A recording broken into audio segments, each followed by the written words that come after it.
voce.info. Allora ringraziamo il Consorzio del Prosciutto di San Daniele che ha reso possibile questo evento e non mi resta che lasciare la parola al relatore e augurarvi un buon ascolto.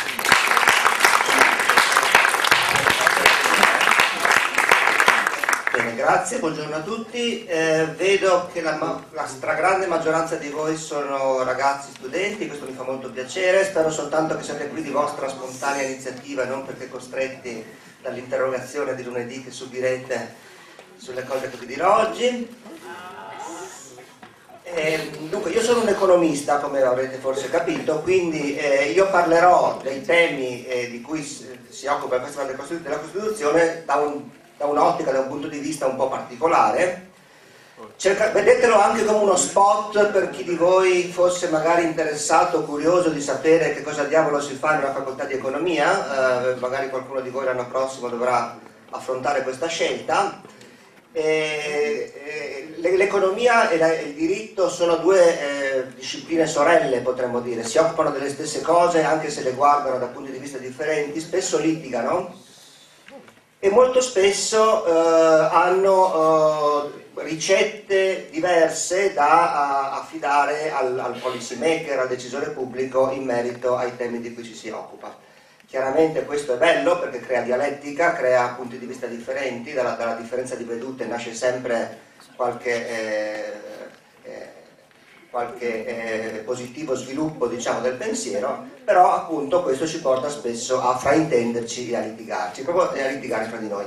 E proprio da qui vorrei partire in questa riflessione di oggi. Il titolo che ho dato alla mia presentazione, che è anche il titolo di un articolo che trovate pubblicato, se lo volete leggere, sulla rivista Ragion Pratica, che è una rivista di filosofia del diritto pubblicata da Mulino, scimmiotta e fa il verso al titolo di un molto più famoso e più autorevole libro che qualche anno fa è uscito, che molti di voi conosceranno, che è Il diritto di avere diritti di Stefano Rodotà, che declina il tema dei beni comuni appunto secondo questa falsariga, cioè i beni comuni sono quelle cose che sono funzionali al godimento di un diritto soggettivo, di un diritto della persona e quindi in quanto tali vanno assoggettati a un qualche regime giuridico particolare. C'è stata addirittura una proposta di riforma del codice civile, non so se voi ne siete al corrente, che proponeva proprio di introdurre, accanto alla categoria dei beni privati, della proprietà privata e della proprietà demaniale, questa nuova strana categoria dei beni comuni, che non sono né pubblici né privati, ma appunto sono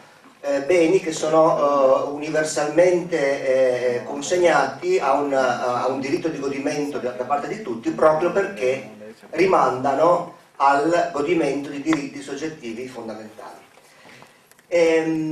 Non so quanti di voi l'hanno visto, qualche tempo fa uscì un film di Sofia Coppola, piacque molto a quell'epoca, si chiamava Lost in Translation, no?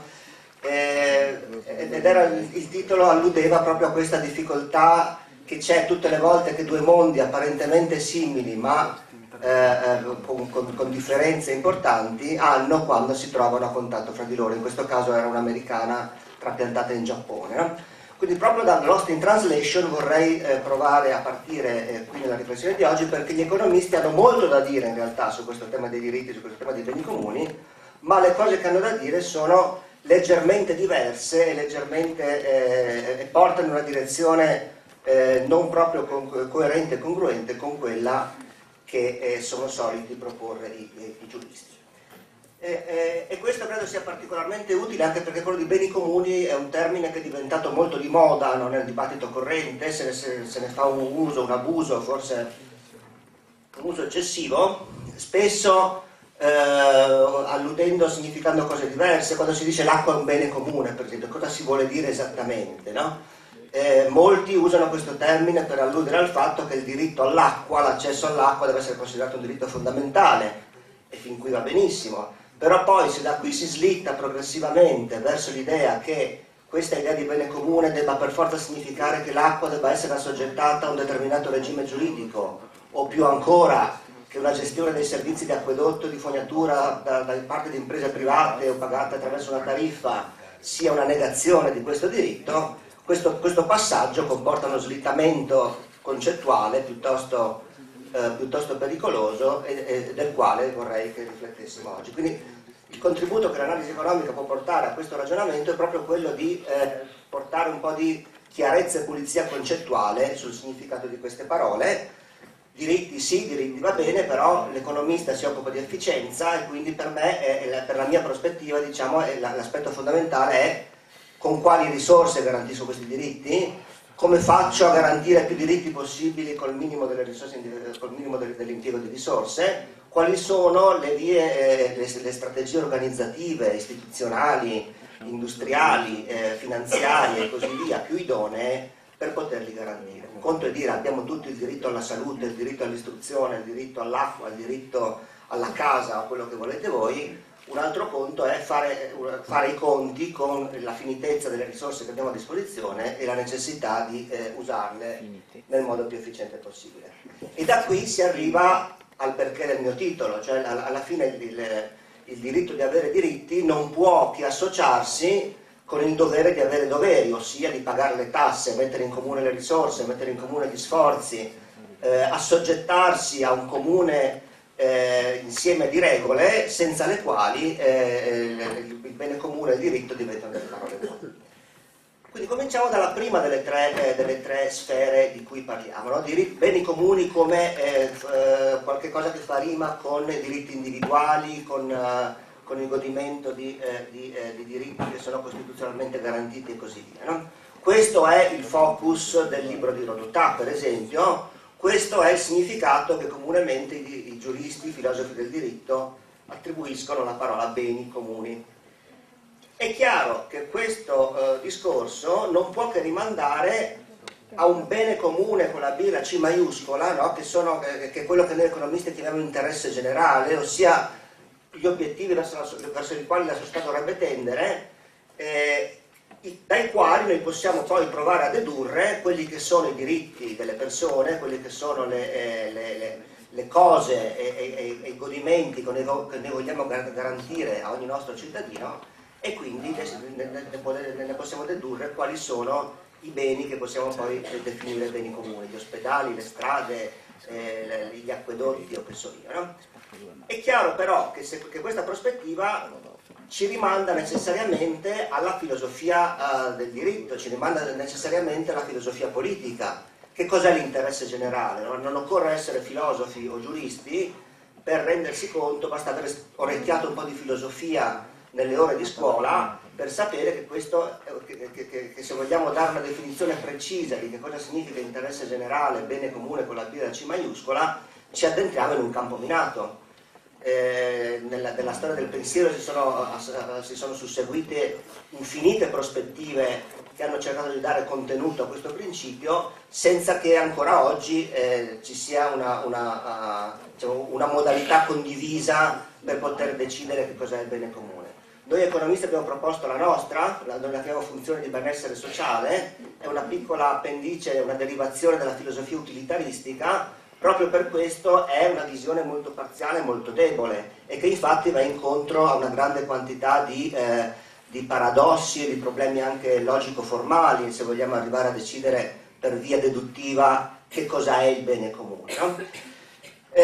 Quindi dobbiamo in qualche modo accettare e possiamo cavarcela così dicendo che rinunciamo a definire in modo oggettivo, sistematico, una volta per tutte che cos'è il bene comune. Ci accontentiamo che questo sia un concetto che è storicamente definito dagli equilibri politici vigenti in una certa particolare fase storica. Ovviamente una Costituzione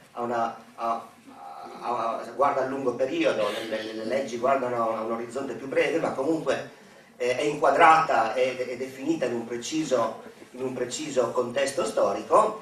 E da qui possiamo prendere un input esogeno, voglio dire, no? Qualche cosa che ci viene dall'esterno, e da qui fare i nostri ragionamenti. La categoria che gli economisti usano per significare la stessa cosa che dice Rodotà quando parla di beni comuni non è bene comune o common property, come qualcuno potrebbe erroneamente pensare, ma è merit good, bene di merito. I beni di merito sono una categoria che fu introdotta nel pensiero economico ancora negli anni 50 da Musgrave, che serve proprio una specie di deus ex machina che serve a evitare tutte le trappole logiche dell'utilitarismo per arrivare ad accettare l'idea che non tutti i beni vengono domandati sul mercato, non tutti i beni hanno un valore riconducibile al valore che ha per il singolo individuo, ma possono essere desiderati e domandati perché la politica ha deciso così, perché c'è un Parlamento, un re, un sovrano, una sovranità, un principio di sovranità che ha deciso così. E la Costituzione per noi chiaramente è questo principio di sovranità. Tutto bene, nel senso che diciamo che soltanto i neoliberisti duri e puri, cioè quelli che guardano con sospetto a qualsiasi intrusione diversa dalla sovranità del consumatore individuale, non accettano questo tipo di discorso. Ormai nel pensiero economico, quello perlomeno appunto non neoliberista, è accettato abbastanza pacificamente che questo tipo di cose esistano, e abbiamo anche un filone di pensiero piuttosto radicato da Rawls a Sen, a Stiglitz, eccetera, che ha provato anche a dargli un contenuto più empirico, più pratico. Dove voglio andare a parare? No? Se voi andate a leggere per esempio le proposte che hanno fatto Sen e Stiglitz sulla riforma degli indicatori per misurare il benessere sociale, noi utilizziamo il PIL di solito, no? Il prodotto interno lordo come misuratore di quanto la società sta bene. In realtà il PIL misura soltanto una parte, e anche piuttosto riduttiva, di quello che significa stare bene, e quindi possiamo introdurre tutta una serie di indicatori che appunto Sen e Stiglitz riportano proprio al godimento dei diritti, proprio al possesso dei beni fondamentali. Quindi va benissimo, cioè l'economista accetta senza problemi ormai l'esistenza di beni che servono a garantire i diritti, purché sia chiaro che la vera difficoltà non consiste tanto nel dire che esistono, ma nello stabilire quali sono i principi legittimati ad affermarli. Perché voglio dire, se l'esistenza del bene comune discende in ultima analisi dal fatto che c'è una decisione politica, una condivisione da parte della collettività intorno a certi principi e certi valori, chi è il sovrano? Il Parlamento? Bene, però allora per quale motivo l'acqua è un bene comune e gli F-35 no? Il Parlamento ha deciso che gli F-35 sono necessari per la nostra difesa nazionale, qualsiasi cosa questo voglia dire. No? La difesa nazionale è un bene comune? Penso di sì. Gli F-35 sono strumentali a questo bene comune? Probabilmente sì, quindi anche gli F-35 sono un bene comune. E il tunnel in Val di Susa, voglio dire, dobbiamo stare attenti a non usare il termine bene comune per etichettare le cose che ci stanno simpatiche e invece no, aggirare il tema quando si tratta di cose che ci piacciono di meno, ci stanno meno simpatiche. Ugo Mattei, che è il grande teorico, il grande giurista e teorico dei beni comuni, che ha scritto molti libri molto importanti che vi invito a leggere e a conoscere da questo punto di vista, parte da un presupposto completamente diverso. Lui dice non occorre, appunto lui è molto dubbioso, dubita seriamente che lo Stato possa essere il depositario per decidere i beni comuni. Lui usa una via fenomenologica. Cosa vuol dire? Lui dice basta che ci sia una comunità che li invoca, i beni comuni, per affermare che esistono. Basta che la gente scenda in piazza ad affermare questo è un bene comune, e questa percezione forma da sé, no? L'idea che quella cosa è reclamata e desiderata dalla comunità come bene comune. Però attenzione, perché anche per questa strada si corre il rischio di scambiare qualsiasi tumulto di strada per l'affermazione del bene comune. Allora anche Renzo Tramaglino, quando partecipa al tumulto del pane, potrebbe essere visto come una fenomenologia del bene comune in qualche modo, no? Quindi dobbiamo stare molto attenti, perché anche per questa strada si rischia di confondere le cose. Alcuni hanno elevato ultimamente internet, no? O comunque la partecipazione diffusa attraverso i nuovi strumenti che la tecnologia mette a disposizione, a nuova agorà globale che può introdurre nel processo politico dei meccanismi partecipati forti abbastanza da poter affermare che non si tratta appunto di una decisione del sovrano, bensì di una scelta condivisa. Però anche qui sappiamo molto bene, ce ne siamo accorti con molta plastica evidenza, di quante manipolazioni, di quante storture possono sorgere quando molto banalmente, no, chi controlla il software attraverso cui avviene la partecipazione può influenzarla in molte maniere. Quindi, per chiudere questa parte, no? I beni comuni, cosa sono i beni comuni? Ce l'abbiamo ben chiaro. Come si fa a decidere che una certa cosa in un certo momento è un bene comune davvero è più problematico, diciamo, è molto più scivoloso di quanto possa sembrare. Quindi tutto sommato io ci andrei cauto prima di sottrarre alla politica tradizionale, quindi allo Stato, al Parlamento, al governo, alla politica legittimamente eletta questa funzione.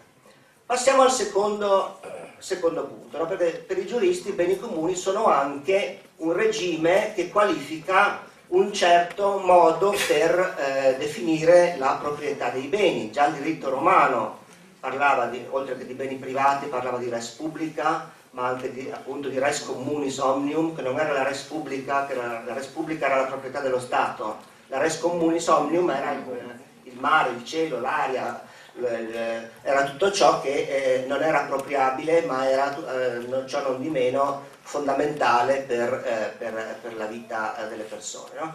Parlano anche di res nullius i romani, per dire, la res communis omnium si distingue dalla res nullius. La res nullius è ciò che non è di nessuno, perché ciò che non è di nessuno non interessa a nessuno e ciascuno può prenderlo e farne quello che vuole. La res communis omnium, già nel diritto romano, è una cosa che è sì di tutti, ma proprio perché di tutti non può essere usata a capocchia, ma richiede nell'accedervi l'assoggettarsi a una disciplina comune e assegna allo Stato un compito di garanzia e salvaguardia di queste regole, no? Lo Stato non è il proprietario della res communis, però lo Stato ha tutto il dovere di stabilire come si fa a entrarne, come si fa a goderne. E i romani parlavano anche, per l'ultima cosa, c'è una mosca che mi sta perseguitando, di universitas, no? L'universitas è un altro modo di godere dei beni in forma collettiva, però a differenza della res communis, l'universitas sottintende un gruppo chiuso, un club, no? Di persone, l'accesso al quale non è automatico, ma richiede ancora una volta perlomeno l'assenso degli altri membri del club, no? E all'interno di questo club, all'interno di questa università, il bene può essere fruito in forma collettiva. La famiglia è uno di questi club, per esempio, no? Ci sono alcuni beni che sono proprietà della famiglia, quindi sono condivisi all'interno della famiglia, ma non per questo possono essere utilizzati liberamente da altri. Ecco, queste sono categorie giuridiche. Gli economisti che cosa dicono in proposito? Anche gli economisti usano il termine common property, però per significare ancora una volta un'altra cosa. Per gli economisti ragionano non tanto di regimi giuridici, ma di caratteristiche che connotano i beni, e in particolare di due di queste caratteristiche, che sono la rivalità e l'escludibilità. Cosa vuol dire? Un bene è rivale quando il fatto che lo consumi io impedisce a qualcun altro di consumarlo lui. Okay? Se io bevo questo bicchiere d'acqua, lo bevo io, lo posso bere solo io, non lo può bere qualcun altro. Questo concetto di rivalità lo possiamo ulteriormente estendere, perché non è soltanto la rivalità sul bicchiere d'acqua, ma più in generale è un bene rivale quando metterne un'unità in più a disposizione di qualcuno comporta un costo. Io devo usare delle risorse, del lavoro, del capitale, delle altre cose per produrre questa unità di bene, e questo lavoro e questo capitale potrebbero essere usati per produrre qualcos'altro. In questo senso il bene è rivale con quel qualcos'altro che io potrei produrre altrimenti. Ci sono dei beni che non sono rivali. Il sole, che ci scalda tutti quanti, non è rivale perché il fatto che scaldi me non impedisce che scaldi voi. Un faro in mezzo al mare che segnala la presenza di uno scoglio è non rivale perché tutte le barche che passano di lì lo vedono, e il fatto che lo veda uno non impedisce a un altro di vederlo pure lui. Un paesaggio, no? L'aria pulita, sono altrettanti esempi di beni che non sono rivali. Già da questi esempi capite che la rivalità è un concetto che va declinato un po' nel contesto, perché ci sono dei beni che normalmente non sono rivali, l'aria per esempio, ma diventano rivali nel momento in cui l'uso che se ne fa è così forte, così ampio e così intensivo da poterlo far diventare una risorsa scarsa. Provate a pensare, non so se qualcuno di voi viene dalla bassa, no? dai comuni che sono sotto la fascia delle risorgive. L'avrete sentito, forse l'avrete letto sui giornali, ma ultimamente si è rinfocolata la polemica che dura da 50 anni sui pozzi artesiani di proprietà delle famiglie, che le famiglie vogliono mantenere, e la regione vuole chiudere perché sostiene che sono una delle cause principali dell'abbassarsi della falda acquifera di tutta la regione. Questo è un esempio in cui un bene a cui si è sempre acceduto liberamente perché non faceva male a nessuno, perché ce n'era abbastanza per tutti, a un certo punto può diventare una risorsa scarsa e quindi richiedere l'introduzione di diritti di proprietà di regole nuove.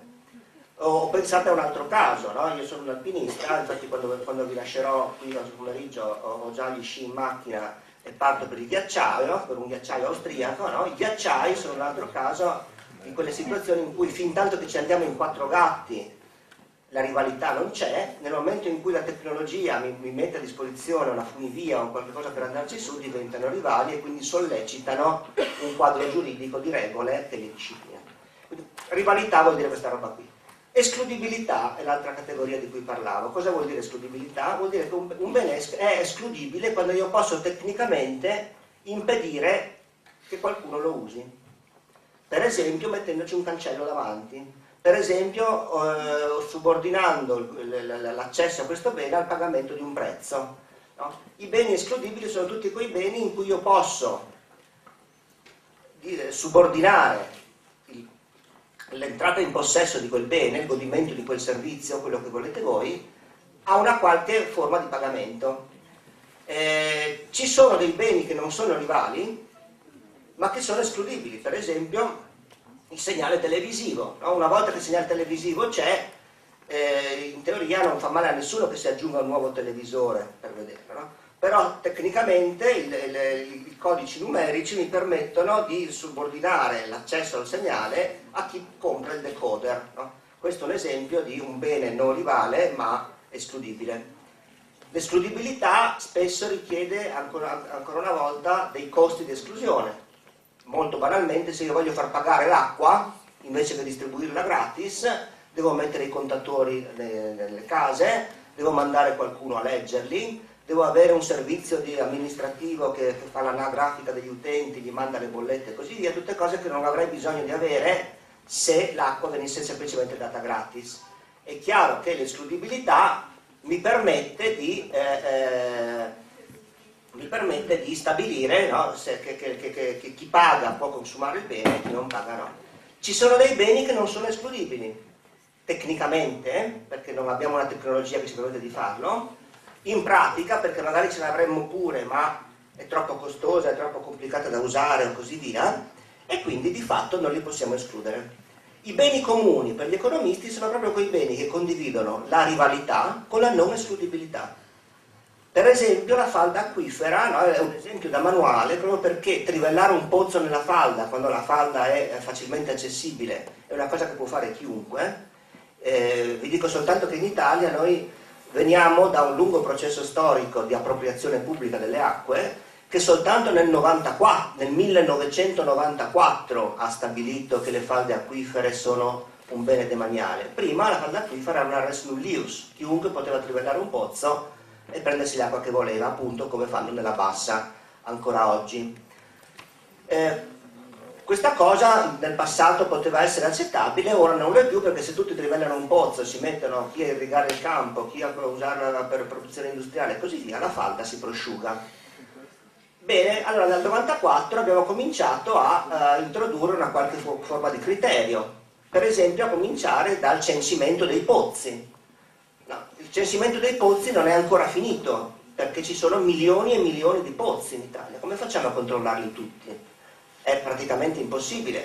Ora trivellare un nuovo pozzo richiede 1000 autorizzazioni, devo andare all'ARPA per la valutazione di impatto ambientale, che so io, ma i pozzi esistenti sono lì e nessuno può andare a controllare. Magari ci sono dei pozzi che sono esistenti e nessuno usa più da 200 anni, ma sono lì, se qualcuno li volesse usare lo potrebbe fare. No, voglio dire che l'escludibilità richiede un investimento in informazione, in conoscenza e in tecnologie di esclusione che può essere molto costoso o al limite proibitivo.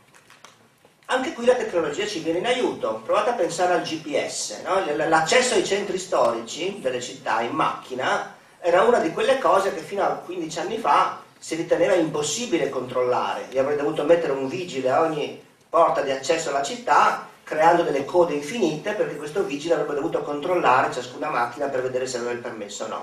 Quindi il caos del traffico che ne sarebbe seguito ha scoraggiato quasi ovunque l'introduzione di limitazioni al traffico.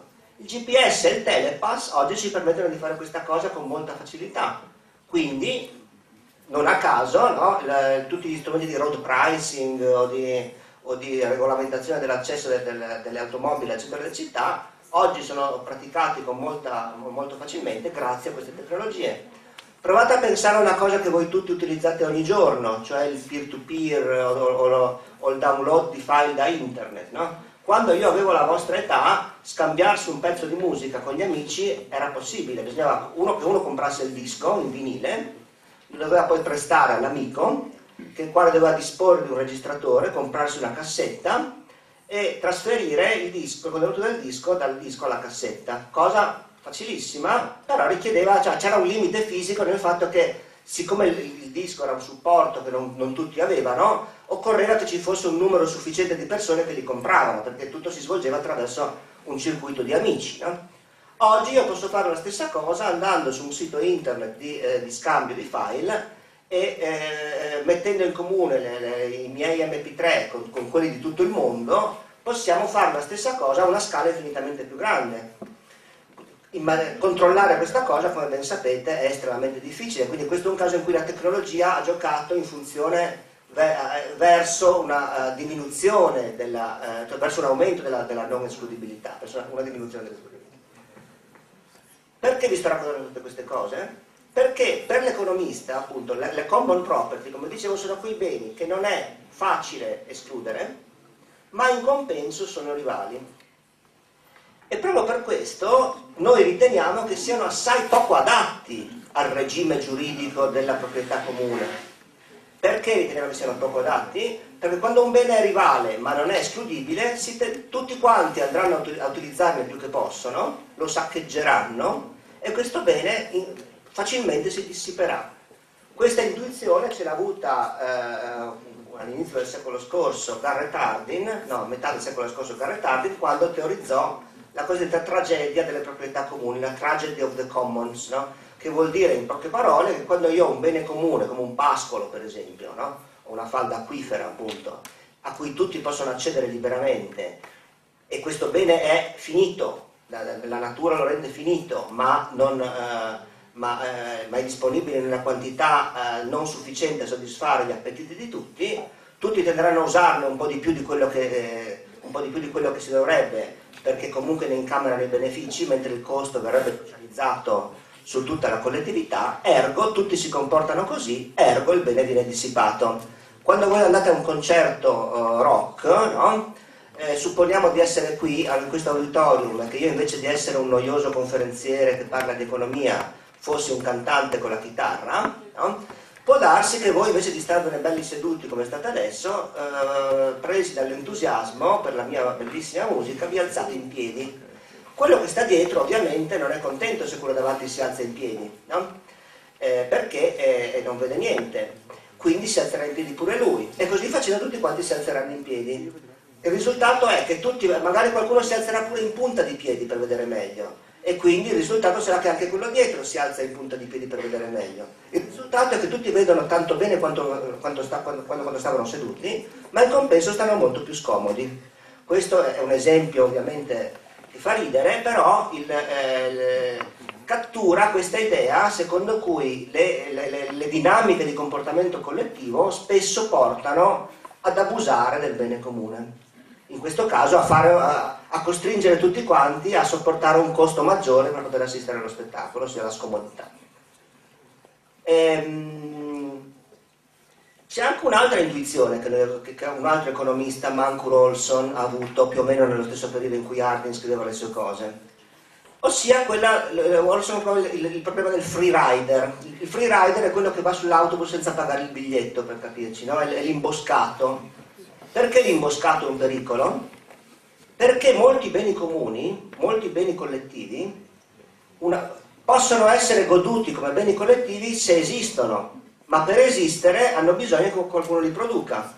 Per produrli occorre sacrificare risorse economiche, pagare delle persone per esempio, no? Con cosa le pago? Le pago con le risorse che mettiamo tutti quanti in comune. L'imboscato è quello che tende a tenere il braccino corto, a non mettere in comune il suo sforzo, perché ci penseranno tanto gli altri. Se tutti ragionano così, la dotazione di risorse che riusciamo a mettere vicino con la colletta non sarà sufficiente, quindi ergo la domanda collettiva di beni pubblici sarà insufficiente e quindi non potremo permetterceli.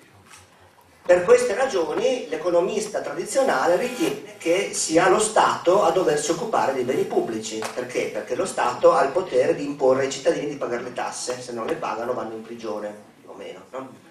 Quindi lo Stato è in una posizione migliore dei cittadini per assicurarsi le risorse per poter produrre questi beni pubblici.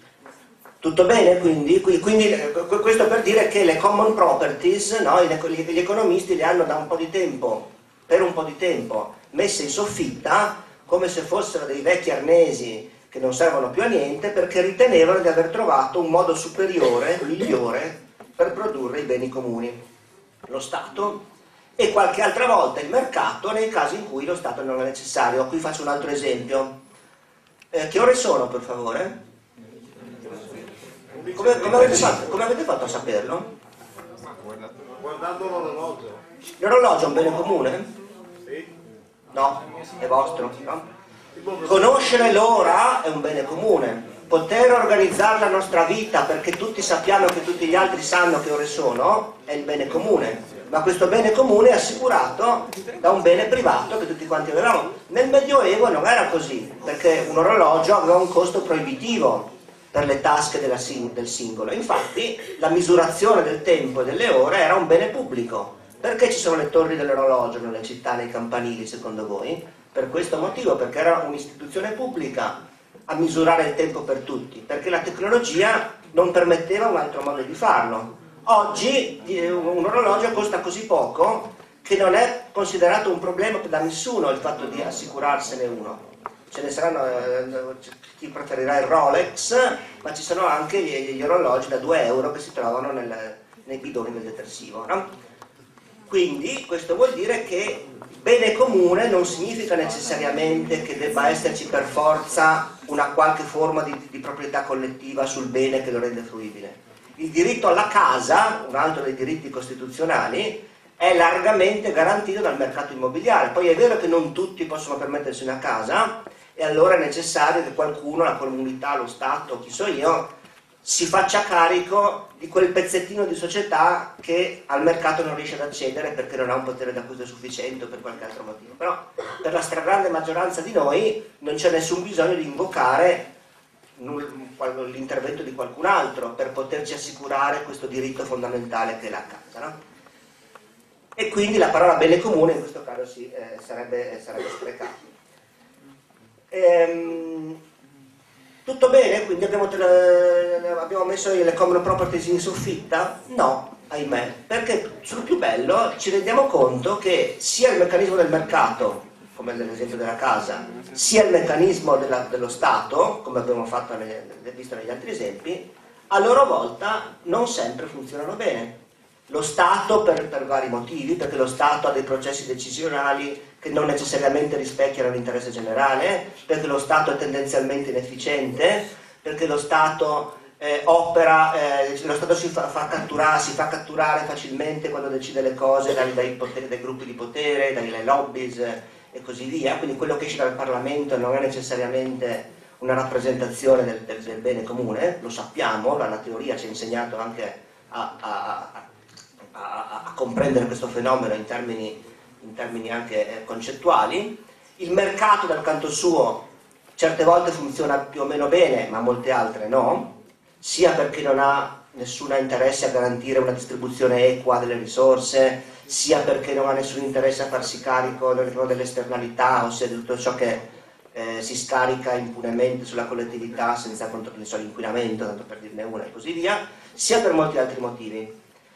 Quindi se l'alternativa è solo la padella dello Stato e la braccia del mercato, non andiamo lontani. Possiamo inventarcene tante di soluzioni intermedie. Voglio dire, quando noi abbiamo per esempio negli ultimi 20 anni, 30 anni liberalizzato il mercato energetico, tanto per dirne una, o il mercato delle telecomunicazioni, con 1000 imperfezioni che cerchiamo di curare, però abbiamo fatto dei passi avanti notevoli. Io non so se per voi, se voi vi rendete conto di che cosa significa, per esempio, poter scegliere fra tanti fornitori di servizi. Il telefonino, quando voi eravate in fasce, era considerato un bene di super lusso, soltanto addirittura era il simbolo del manager potente, no? Il fatto di andare in giro col telefonino era guardato come una specie di status symbol, no? Oggi il telefonino è una commodity, tutti quanti ce l'avete, ma se ce l'avete è grazie al mercato e alla concorrenza, non certo grazie a qualche cos'altro, no? Comunicare incessantemente, scambiandosi messaggini su Facebook e così via, potrebbe essere visto come un bene comune, no? La connettività è un bene comune, in questo caso assicurata a costi relativamente bassi dal meccanismo di mercato. Quindi voglio dire, io non sono un economista del resto, quindi non sentirete certo da me certi accenti polemici nei confronti dell'economia di mercato e così via, però da economista mi rendo conto perfettamente che il mercato arriva fino a un certo punto e oltre a quel punto non ci può andare. E le cose che nel mercato e nello Stato sanno fare sono purtroppo tante. E quindi se sono tante, questo vuol dire che ci sono molte cose alle quali noi aspireremmo come diritti che non riusciamo ad avere. Quindi a quel punto qualcuno che ha fatto, è andato su in soffitta, ha detto però guarda un po', cosa è sta roba delle common properties, no? C'è stata una signora che si chiama Elinor Ostrom, morta qualche tempo fa, però è stato uno dei premi Nobel più strani dell'economia degli ultimi anni. Elinor Ostrom è un economista che lavorava in una oscura università dell'Indiana, negli Stati Uniti, e si è occupata per tutta la vita appunto di common properties, andandole a studiare nelle comunità aborigene della Nuova Guinea, presso i nativi americani, cosiddetti indiani d'America, e così via, andando alla ricerca di tutte quelle situazioni in cui le common properties sono riuscite per qualche strano oscuro motivo a sfuggire al destino che gli aveva predetto Garrett Hardin, ossia hanno continuato a funzionare e hanno hanno consentito alle comunità di gestire i loro beni in modo efficace, sostenibile, condiviso, con buona adesione e legittimazione e consenso da parte di tutti, quindi bene. A differenza di quello che fanno certi nostri apologeti dei beni comuni, che, scusatemi se ogni tanto vado anche un pochino affondo il coltello in modo un pochino più polemico, ma nella retorica sui beni comuni che ci ha accompagnati per esempio ai tempi del referendum sull'acqua, no? C'è un modo un po' strabico di vedere le cose, ossia tutto quello che mercato si fa il pelo e il contropelo, si va alla ricerca di tutte le magagne che può avere, altre cose come le istituzioni cooperative, la democrazia partecipata e così via vengono messe su un piedistallo in modo un po' a prioristico, in modo un po' acritico, no? Senza rendersi conto che pure quelle sono costrutti umani che possono funzionare o no a seconda dei casi, no? La cocca, di cui i giornali sono pieni in questi giorni, è una cooperativa, questo non le ha impedito di fare la fine che ha fatto e di prestarsi a innumerevoli scandali di mala gestione, corruzione e così via. Quindi nella consapevolezza quindi che ogni tipo di istituzione, ogni tipo di regime giuridico, ogni tipo di forma di proprietà ha i suoi pregi e i suoi difetti, no? Possiamo andare però ad arricchire il nostro bagaglio di conoscenze vedendo in quali condizioni, in quali contesti, in quale tipo di situazioni le proprietà comuni possono funzionare. Elinor Ostrom ha dedicato la vita a questo, adesso non abbiamo tempo di sviscerare il suo ragionamento, ma l'idea essenzialmente è che affinché tutto questo possa avvenire, affinché una common property possa funzionare, affinché i beni comuni possano essere gestiti dalla comunità e non affidati a qualche altro principio, serve che la comunità riesca a darsi tutta una serie di regole bottom up, no? Si dice, cioè dal basso in modo condiviso, fondandosi essenzialmente sul meccanismo di reciprocità, cosa che può avvenire, però non avviene sempre. Quando è che può avvenire più facilmente? Per esempio nei gruppi più piccoli, possano essere gestiti dalla comunità e non affidati a qualche altro principio, serve che la comunità riesca a darsi tutta una serie di regole bottom up, no? Si dice, cioè dal basso in modo condiviso, attraverso fondandosi essenzialmente sul meccanismo di reciprocità, cosa che può avvenire, però non avviene sempre. Quando è che può avvenire più facilmente? Per esempio nei gruppi più piccoli, nei gruppi che sono cementati da un'ideologia molto forte, per esempio nelle comunità monastiche, che sono un estremo, ma anche nel CAI, voglio dire, dove ci sono delle persone che, avendo a cuore la montagna, dedicano il loro tempo libero a fare volontariato, andare a segnare i sentieri e così via. No? Questo è un esempio di bene comune prodotto dalla comunità, senza che nessuno l'abbia costretta, fondandosi su un cemento che è rappresentato da una visione condivisa di ciò che è importante fare e ciò che no. Ancora, queste condizioni si ritrovano più facilmente quando c'è un nemico comune da combattere, no? E infatti, guarda caso, no, quello della ricerca del nemico, quello della ricerca del capo espiatorio, quella della ricerca di un qualcosa contro cui fare fronte comune, è un meccanismo antropologico stranoto, no? Che vale per tutte le comunità dalla preistoria fino ad oggi, e che i dittatori hanno saputo utilizzare con molta scaltrezza e con molto cinismo in questa funzione, no?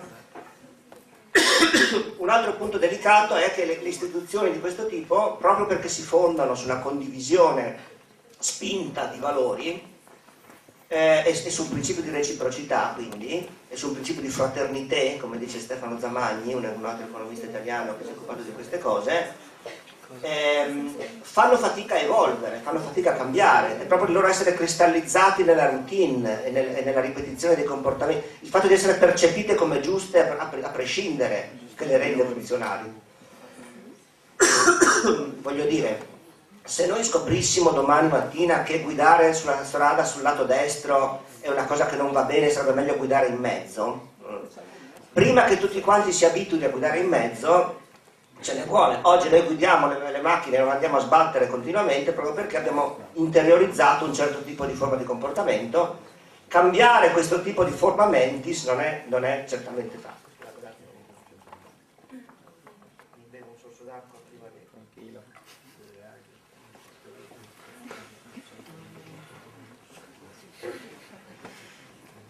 E però è anche vero che le istituzioni devono per forza evolvere perché i problemi cambiano. Pensate, torniamo sempre all'acqua, no? Fintanto che la dotazione di risorse era largamente sovrabbondante rispetto alle nostre potenzialità di utilizzo, l'acqua poteva essere considerata quasi dappertutto come un bene comune. Guardate che il diritto dell'acqua, che nasce ai tempi dei Romani, è un diritto di casi puntuali.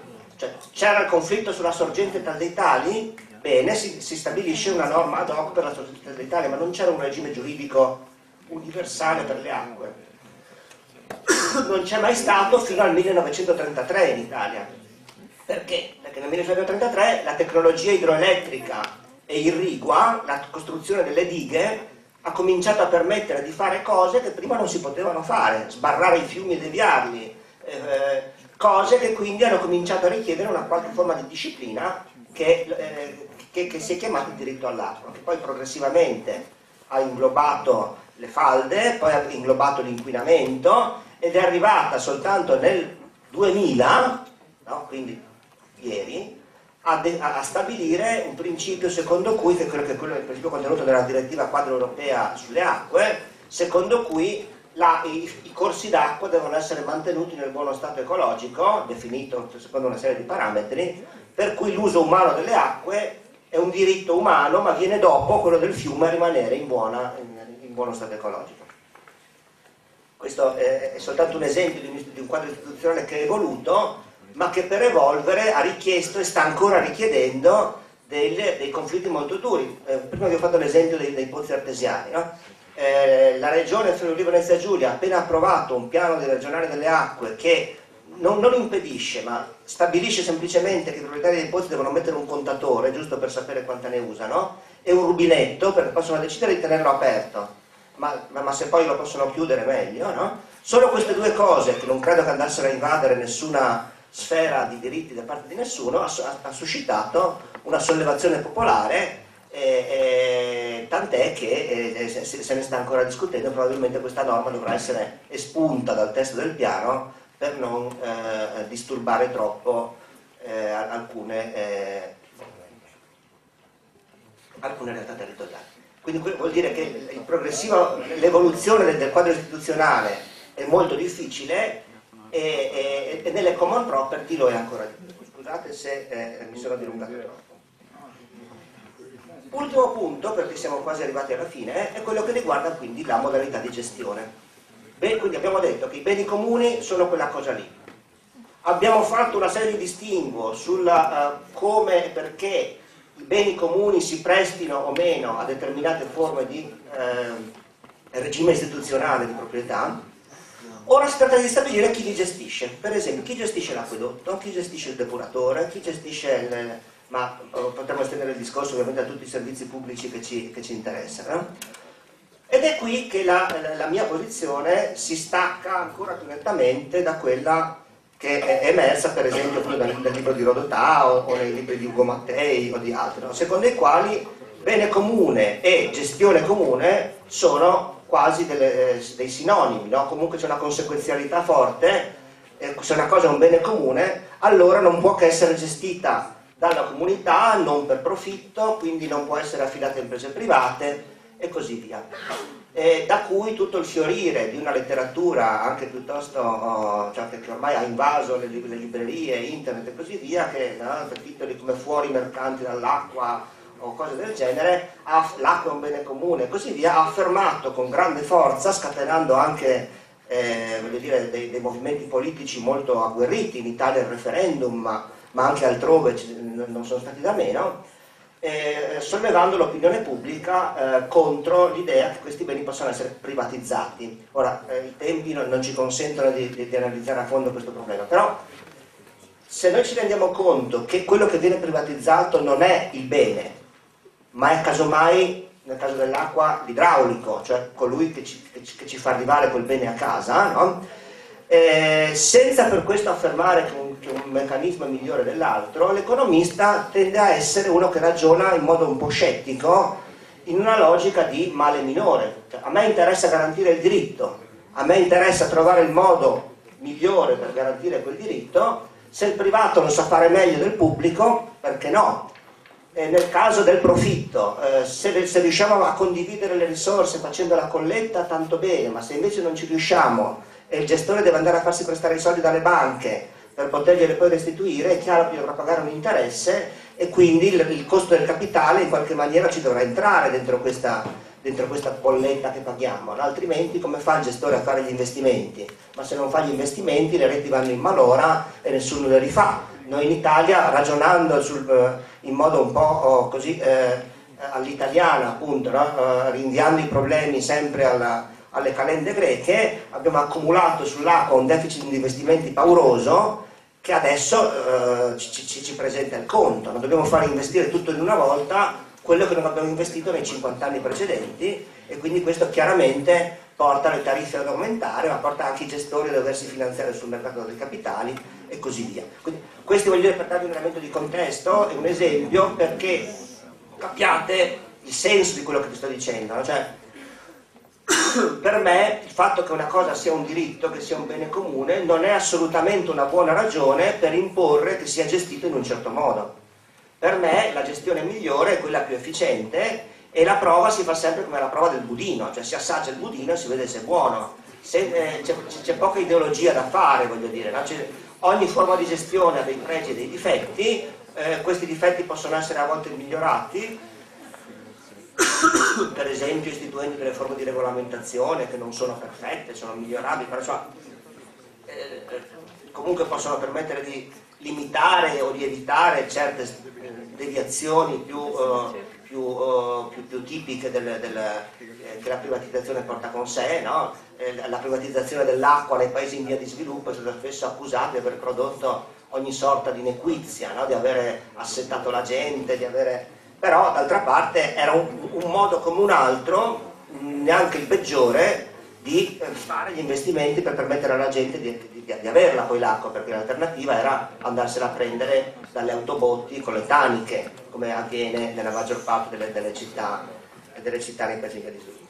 Quindi insomma l'economista su questo tema qui è pragmatico e cerca di vedere il bene e il male in tutte le forme di gestione, fra le quali sicuramente vanno comprese anche le cooperative e tutte le forme istituzionali che piacciono tanto agli acquabenecomunisti, no?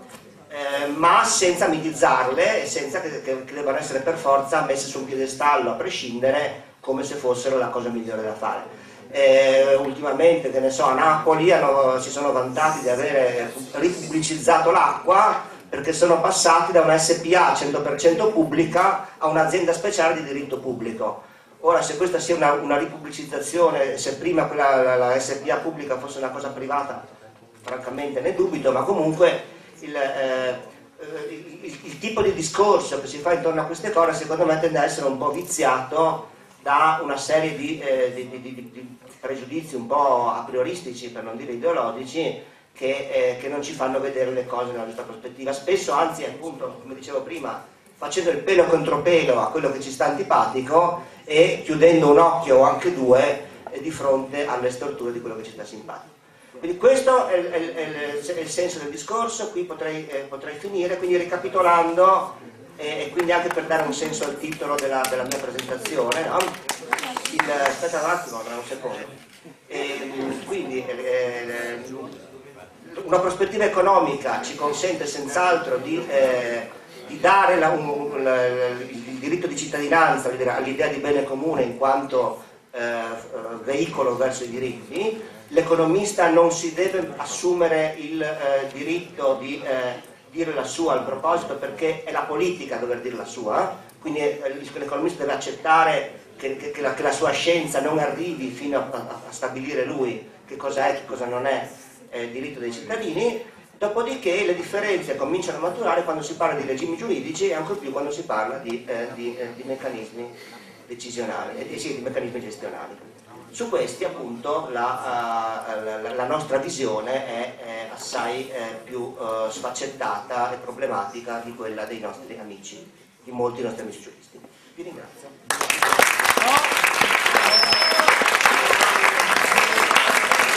Va bene, allora ringraziamo il professore. Se c'è qualche domanda, qualcuno?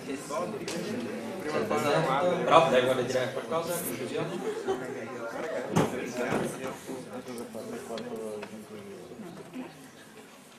Ci sono domande da parte dell'uditorio, dalla platea. Se non ci sono, ringrazio del contributo il professor Massarutto, auguro a tutti una buona giornata e per coloro che intendono seguire il festival nel pomeriggio voglio ricordare che alle ore 17 l'incontro previsto non si farà al castello per il clima così veramente difficile, la temperatura è troppo alta, lo faremo qui, mentre gli altri due incontri invece li faremo su al Parco del Castello. Grazie e buona continuazione.